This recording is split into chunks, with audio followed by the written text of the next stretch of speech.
every parent imagines the way their child's life will unfold. They have dreams for them. And yes, we're flexible within those dreams. And yes, we want them to be happy. But when you see your child missing all of those amazing experiences that they deserve and that you expected them to have, it's heartbreaking. G'day, and welcome to Wellbeing. I'm Jack Hodgins. On our PTSD series so far, we have spoken with people living with the condition. But now we gain the perspective of a parent of a child with PTSD. Annie is a mother with a daughter going through PTSD. When Annie's daughter was 12, she went through a childhood trauma, which even today, 15 years later, affects her in the form of PTSD. Annie has journeyed with her daughter in trying to find the best help, but has struggled to find adequate mental health support for her daughter in Australia. Annie is now an advocate for mental health and continues to challenge the government, health authorities and regulatory bodies to embrace innovative ways of approaching mental health support. Hello Annie, and welcome to Wellbeing. Hi. Before we begin, would you mind telling us a little bit about yourself, Annie? Yes. I'm a retired school principal, so my background was special education, and I have only just finished up work a couple of years ago. I'm a mum of three. They're all growing now, in their late 20s. My daughter, who is now 27, has suffered mental health issues for a number of years. So now in my retirement phase, I'm spending a lot of my time as an advocate for mental health. I run women's circles. I'm a trained counsellor, so I now work with mums and families, particularly in the space of supporting families if their children have mental health issues. So that's me, really. Okay. When did you first start to notice that PTSD was becoming a problem for your daughter? When my daughter was 12, she was sexually assaulted, and we managed to, keep the lid on things, if you like to use that phrase. We thought we were doing okay for the first couple of years, and then as teenage years set in, and by the time she was 15, she was really quite unwell, really unsettled, wasn't going to school, was starting going missing and disappearing. And then she had a major breakdown when she was 15. She went missing for some time, and by the time we found her with the help of the police and we got her back home again, we realised she was actually really unwell. And it was then that we got the diagnosis that she was suffering from PTSD and a severe traumatic response to the assault, and she was developing the signs of also chronic depression. And so it's probably over those couple of years it was pretty tough. And then between 15 and 20, and as I said, she's 27 now, was a really, really tough 5 years. In that time, she did try to take her own life on a number of occasions, and we thought that we were going to lose her more times than I can count. By then, we were really up to our eyeballs in what it meant to actually be trying to support a young person with very severe mental health issues. So it sounds like in a lot of ways too that it was something that developed over time. It didn't just kind of go straight away. The PTSD was kind of there. It happened over time. Yeah, and I think when the assault first happened, we didn't know how to cope with it. Nothing prepares a parent to deal with the trauma of a sexual assault on your child. It was beyond any realm of our experience, and even with my background in special ed and as a school principal and all of my professional understanding, to live and walk it as a mother who also had two other children that we were trying to raise, and I was working full-time and all of the usual demands of life, it was just to know where to start and how to actually tackle this was huge. And even though we were a really well-resourced family, we struggled. I went to everyone you can imagine under the sun. We went to psychologists, I was reading, I was researching, I was trying to get into support groups, and I just felt that there wasn't really anything there to support us. I really felt on my own. It wasn't something I could share with my mum, really, because it was so intimate. It was hard to even share with friends. They didn't understand. I was experiencing something that none of my friends could relate to. And so in the beginning, we were really we didn't know how to tackle it or how to face it. And as you said, it did start gradually. When after the assault first happened, the symptoms were not obvious. Yes, she was teary, she was withdrawn, she was upset. But that was what we expected to happen following an assault. And we thought she would move through that. And we thought with our support and our resources, she would move through that. And it was really quite obvious. Within 6 months, there was odd little things that were looking different. And certainly over the period of the next couple of years, there was a decline in every aspect of her functioning, from her connection to the family, to her connection to her friends. She started to withdraw from her friends. She dropped out of all of her sporting teams that she was in. She was a great little soccer player. She played her musical instruments. She stopped going to music lessons. We couldn't get her to school. It was a whole chain of things that started to unravel over the period of, she had just started high school, which was already tough enough. There was a chain of things that slowly started to unravel, and we started to see odd behaviours. We'd get a call from the teachers to say, hey, she didn't used to do this. And so at one point I even took her out of school, and she and I went overseas, and I took a job overseas for 12 months just to get her away. And we went when she was about 14, and we worked in the Middle East for 12 months in a girls' school. I thought it would be great for her to be in an all-girl environment so I could have more time with her. And she was away from a lot of the social distractions of being a teenager in Queensland. It's not easy to be a teenager in Australia. I thought if I could be away with her, and we were in a fabulous environment. And so she was actually quite settled in that time. But as soon as we came back to Australia, things unravelled pretty quickly. And within the next sort of 6 to 12 months was when she became really, really quite unwell. And it was quite a dramatic turn that brought things like self-harm. And that's when we started to see drinking, smoking. We see a whole change in her behaviours, so that in the space of really three years, she wasn't a young woman that I recognised from her childhood. She had changed quite dramatically when I look back at the deterioration. Yes, it was slow, but it was certainly dramatic over a couple of years. As a mother, how did those changes make you feel at the time as they were happening? Doesn't every mother have a dream for their child? Don't you imagine? You know, every parent imagines the way their child's life will unfold. They have dreams for them, and yes, we're flexible within those dreams, and yes, we want them to be happy. But when you see your child missing all of those amazing experiences that they deserve and that you expected them to have, it's heartbreaking. And so the first probably overwhelming emotion for a parent is grief. You grieve what you've lost. You grieve what your child has lost. You grieve what the family has lost, because there's no doubt that the toll on the family was dramatic.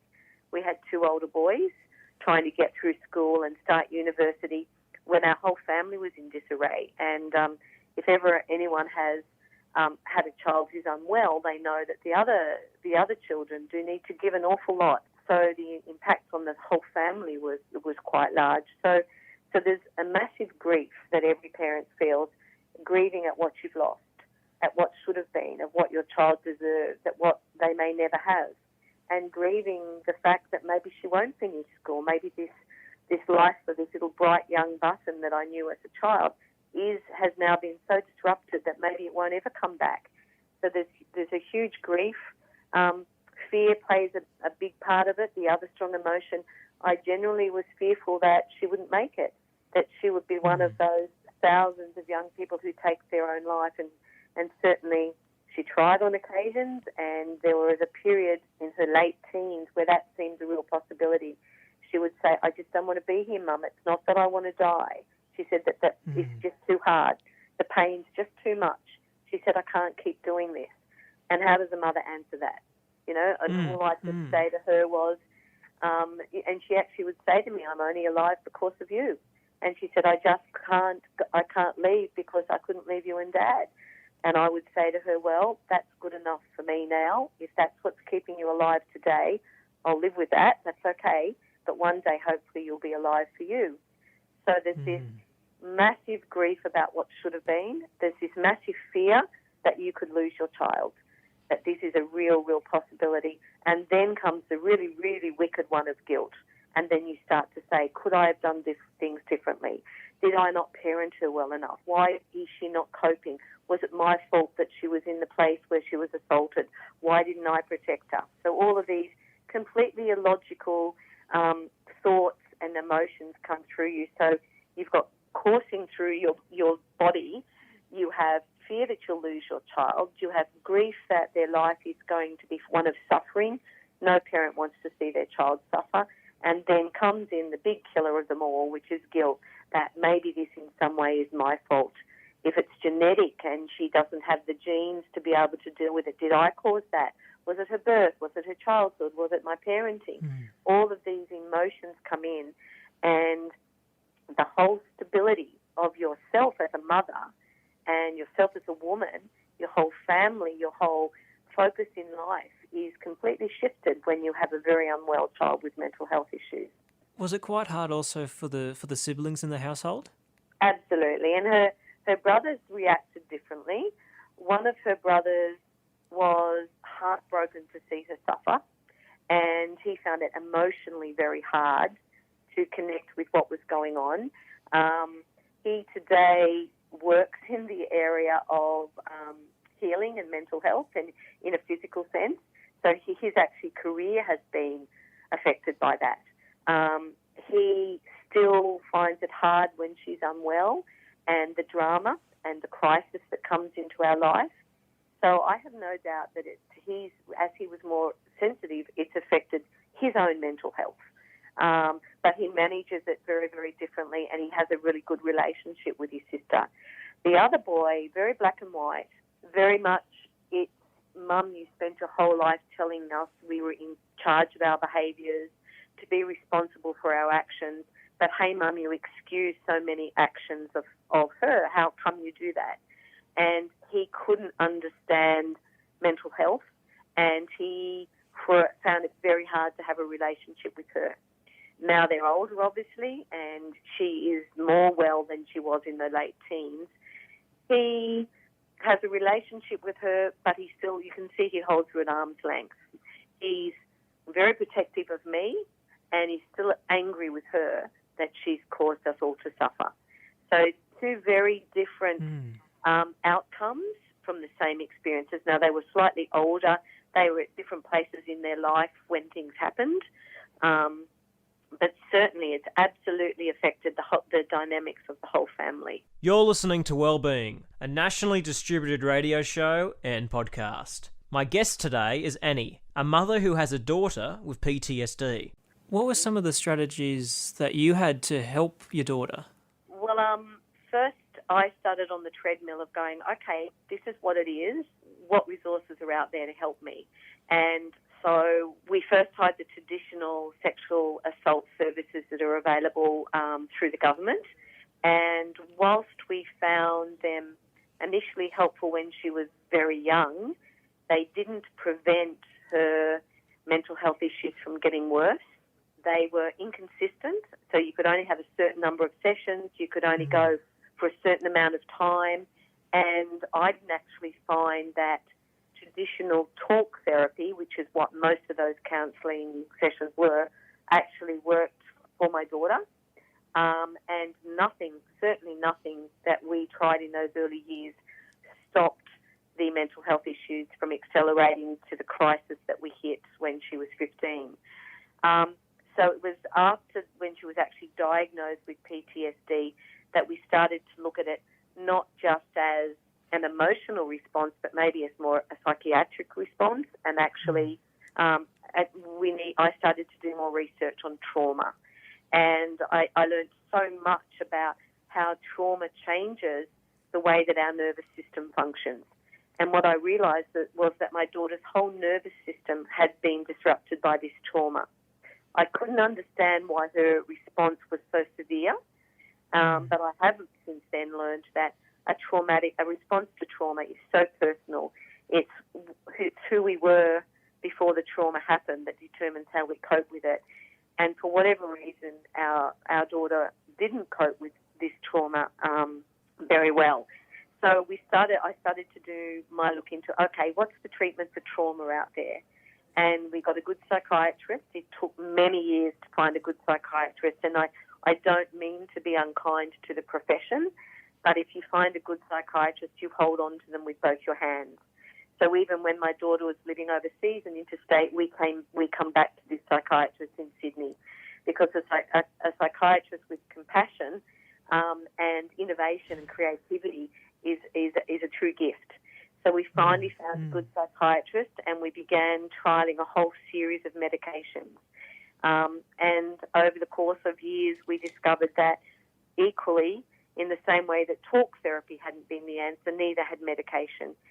She has tried more than a dozen different antidepressants, probably that many different antipsychotics to try and tackle it. And really, the best was that it made her so numb that she couldn't feel, but at least she stopped trying to take her own life. Now, it's got to be more than that.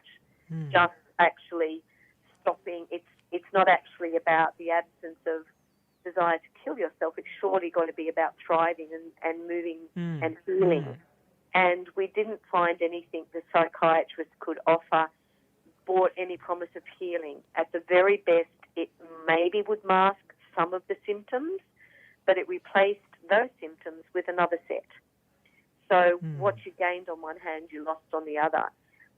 We're still keeping that door open, and we are on the waiting list now to try a ketamine or a TMS trial, which are two protocols used particularly for people who have medication-resistant depression, or they're not responding to any other medication treatments. She's just about to start again with a new psychologist. We've actually found a service that can let her have more appointments than the usual 5 that you get, because you can imagine the expenses involved in caring for someone for 15 years now. Close to $100,000 we have spent on medical care in the 15 years and really to feel that she's alive, which I'm truly, truly thankful for, because I didn't believe she would be. So obviously we've made some progress in that she is alive, but she is still only very partially along the road to healing. We've also explored medicinal marijuana. She started that when she was living in Amsterdam, and we have continued on the marijuana pathway. It eases the symptoms but doesn't bring about healing. And we don't use the medicinal marijuana pathway here. It's too complex, too expensive. We source the marijuana ourselves and the THC oil, and we try, we manage that ourselves. So we have actually found, whilst the intention of the Australian health system may be good in some areas, it is very conservative and very restrictive and not very creative or open to alternatives.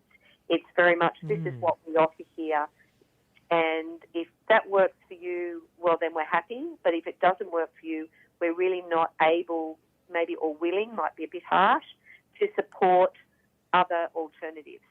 So really, if you don't, I hate to be blunt, but if you don't have a mum like me who's your advocate, who's out there, who's resourced and resilient and keeps pushing, they're the people that fall through the cracks, and sadly they're the people who don't make it through this journey. So you've got to have an advocate who's willing to speak for you when you can't speak for yourself. Because when my daughter is really unwell, she isn't able to speak for herself. And certainly we have seen cases where she has been neglected and treated very poorly by the very system that's meant to be helping her. So our mental health system is on its knees, and had I not been there on occasions to speak for her, I have stories where she was most certainly abused inappropriately and treated very badly by the mental health system. And as harsh as it sounds, they get away with it because the people are so unwell.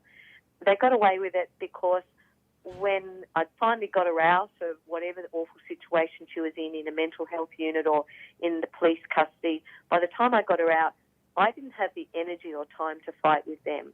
My job was to keep my daughter alive in that crisis moment.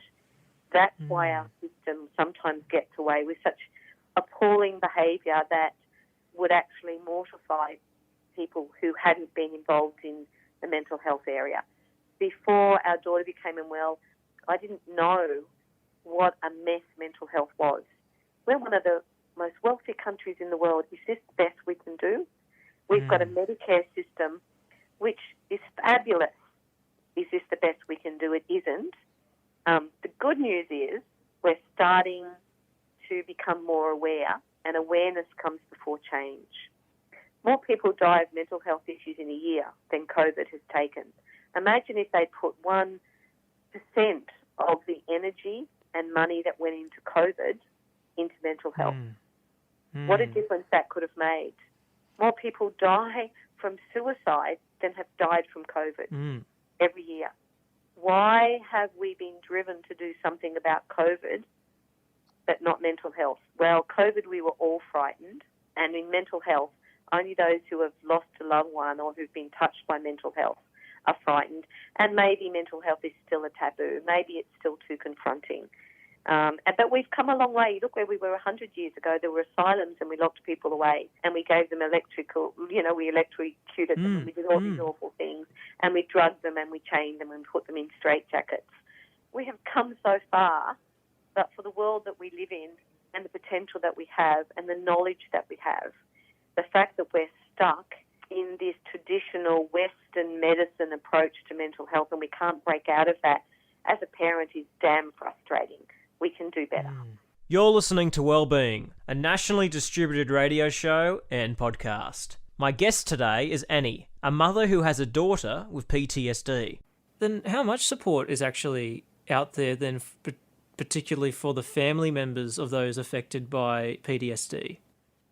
Very, very little. I had to set up my own parent support group. I was principal at the school at a time, and as I became more alert to the symptoms of the mental health issues, I began to see them more clearly in my students. So what I did was then I set up a parent support group just to talk about what it was like for their child, what their child was going through, and it was surprising the number of parents who actually came then into that session. And they were saying similar things. I just don't know how to cope. Where do I go? I wasn't prepared for this. And you can go online, look through Medicare, you can go through your local health provider, and the support services for parents, let alone for siblings.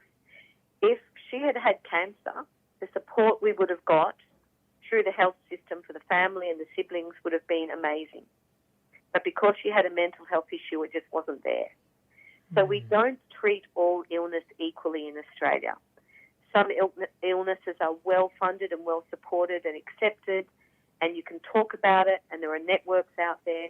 That's not the case for mental health, and particularly not the case for the type of... See, the mental health has behaviours that people are uncomfortable with. People are uncomfortable with aggression and violence. They're uncomfortable with the alcohol and drug abuse that so often goes hand in hand. And when you're uncomfortable with it, it's just easier to pretend it's not happening. Even if you have the money, we've been trying to get to see a somatic therapist, $200 an hour, and I can't find one in our area that is even taking patients. Right. So it's not even that if you're willing to pay for it, you can find the services. The services are just not there. They're just overwhelmed. And I've had several people, when I give them my daughter's history, they say, I'm really sorry, but she's very complex, and I've actually got, well, they didn't say it in quite these many words, but I've got enough patients that are less complex. I don't need to take on the tough ones. So that makes it even harder. When you've got a complex situation, they don't actually have the time or energy, so you can't even buy the services. With all the stigma that you were kind of mentioning there, did that ever impact on your daughter's life? Was she ever treated differently because of the PTSD? Oh, all the time. Absolutely all the time. She doesn't like, when she goes to a new doctor or she goes to anybody, if they know that she's got a mental health issue, she tells you she is treated differently from day one. So she doesn't disclose it. And she often says to me, hey, Mum, you're more accepting of this than I am. You're out there disclosing it. You're out there speaking about it. She said, I don't want to speak about it. She said, I am treated differently.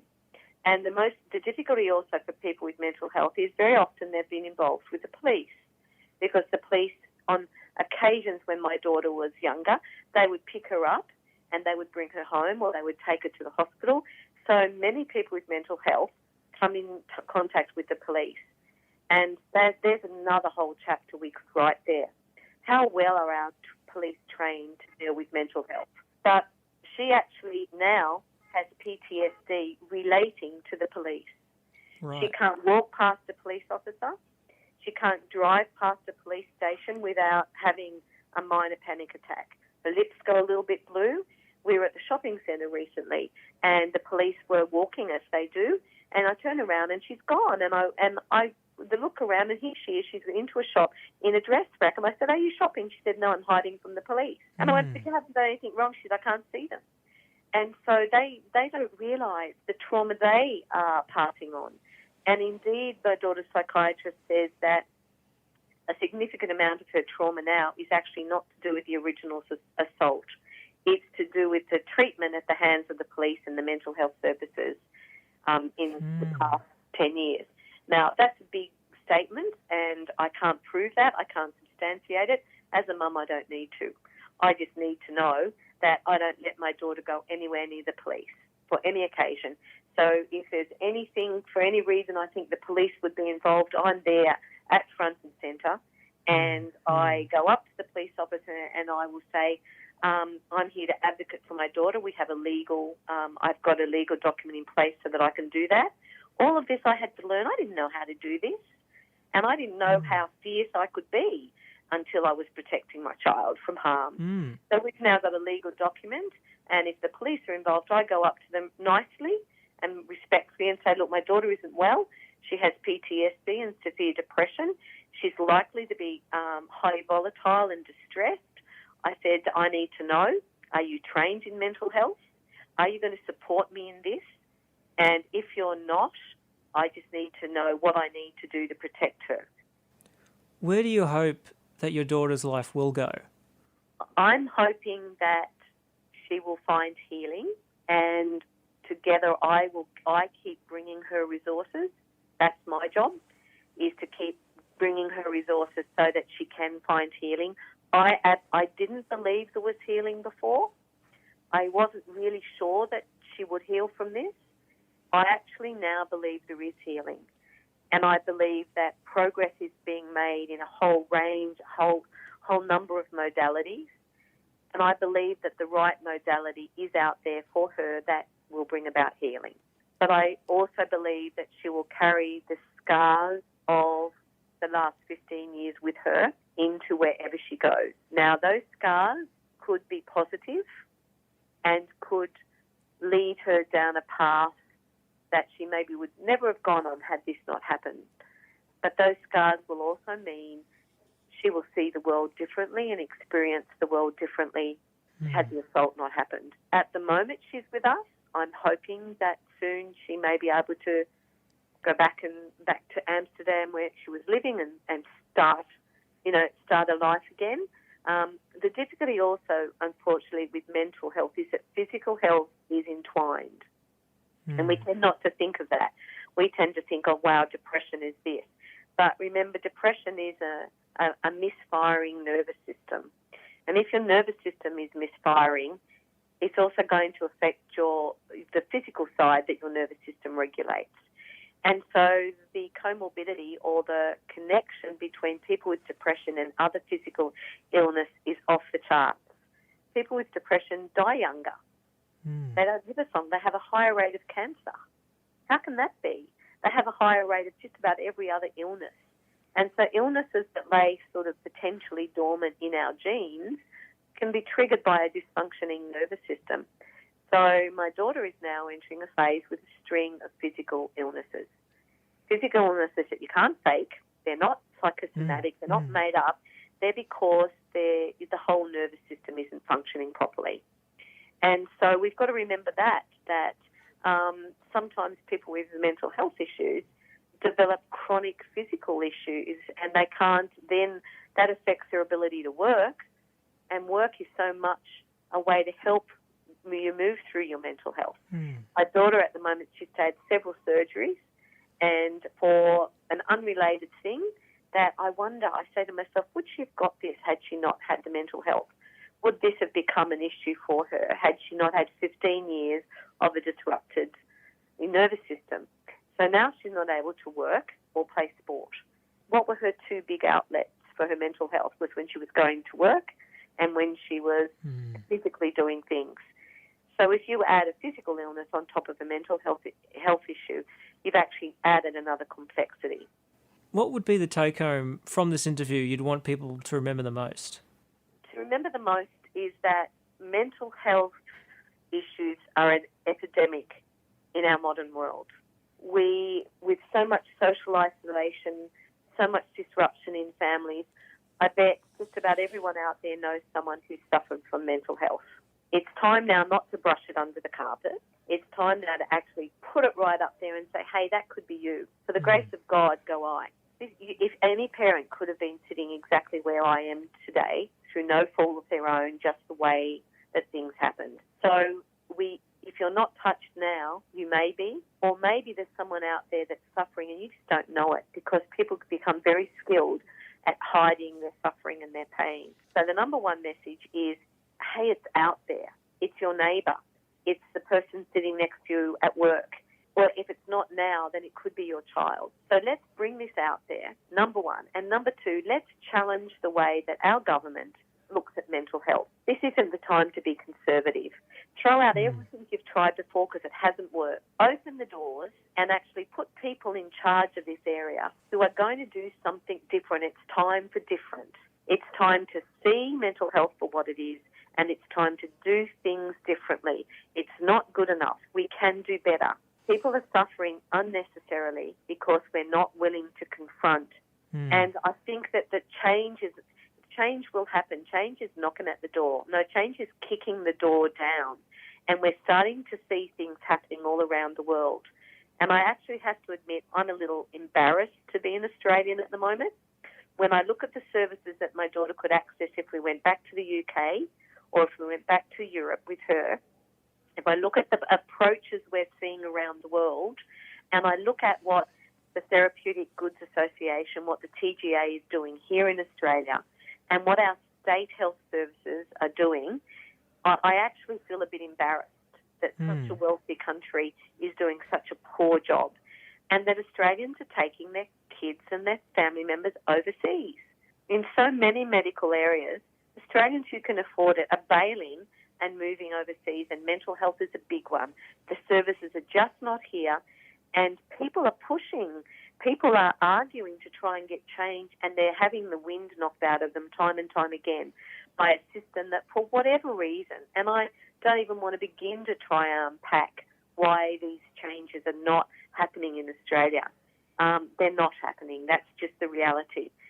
And so you either keep fighting and pushing, and people are, and I will fight and I will push, but I will also have my daughter's best interest at heart.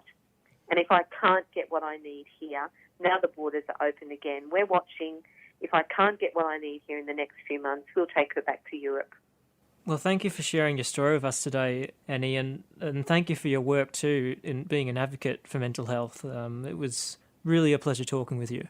Yeah, and look, it's been a pleasure talking to you, and thank you for actually giving this topic air and a forum, because it's things like this that are actually also going to be a part of the change.